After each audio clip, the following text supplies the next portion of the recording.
মুক্তিযুদ্ধে ভারতের অবদান ছিল নাটক করা, সিনেমা করা, নাটক মঞ্চস্থ তারা করেছে রেডক্রস ময়দানে। ভারতের চরিত্রটা বুঝতে হবে, ভারতের রাষ্ট্রপ্রধানদের চরিত্রটা বুঝতে হবে, তাদের কার্যক্রমটাকে বুঝতে হবে।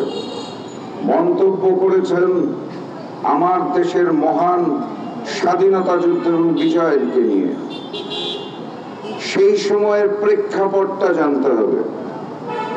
1971 সালে বাংলাদেশের সাথে পাকিস্তানের যখন যুদ্ধটা শুরু হয়, পাকিস্তানের কাছে সর্বপ্রথম যিনি আত্মসমর্পণ করেছিলেন তার নাম হচ্ছে শেখ মুজিবুর রহমান। পাকিস্তানের কাছে সর্বপ্রথম বাংলার আত্মসমর্পণকারী, মনে রাখতে হবে। তৎকালীন মেজর জিয়া, পরবর্তীতে প্রেসিডেন্ট জিয়াউর রহমান,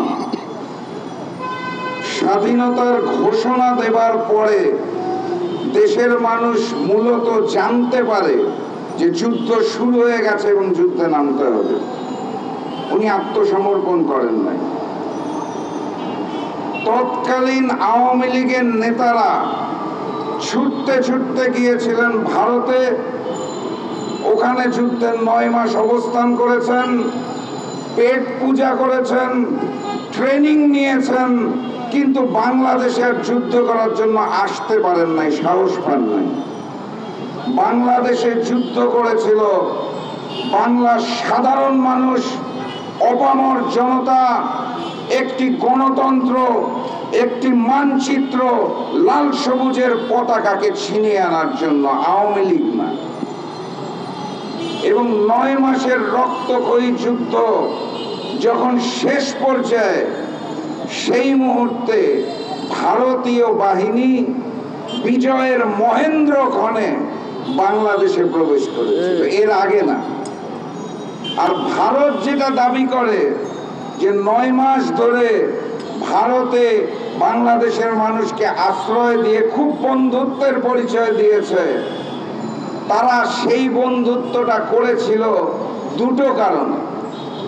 প্রথম কারণ, পাকিস্তান যদি 2 ভাগ হয়, বাংলাদেশ যদি নতুন দেশ সৃষ্টি হয়, তাহলে পাকিস্তানের শক্তি কমে যাবে। এটা ছিল ভারতের প্রথম চিন্তা।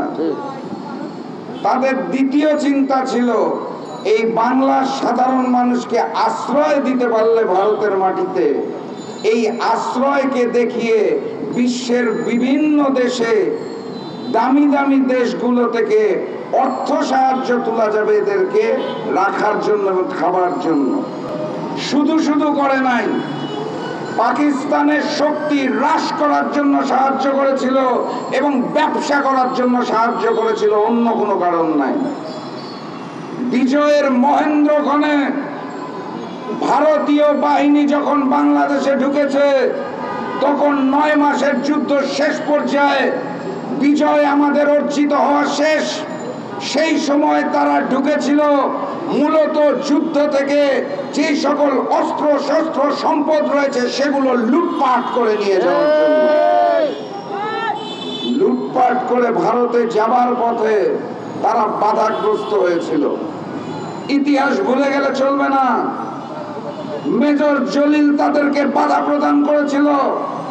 বাংলাদেশের যুদ্ধের একজন সেক্টর কমান্ডার এবং ভারতীয় বাহিনী যে অস্ত্র নিয়ে লুটপাট করে ভারতে যাচ্ছে, সেইটায় বাধা দেওয়ার জন্য নতুন জন্ম নেওয়া বাংলাদেশের সর্বপ্রথম রাজবন্দী হয়েছিলেন মেজর জলিল। তাকে গ্রেফতার করা হয়েছিল। কে গ্রেফতার করেছিল?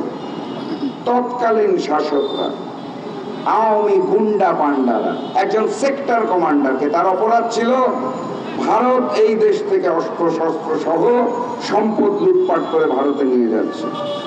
মুক্তিযুদ্ধে ভারতের অবদান ছিল নাটক করা, সিনেমা করা, নাটক মঞ্চস্থ তারা করেছে রেডক্রস ময়দানে।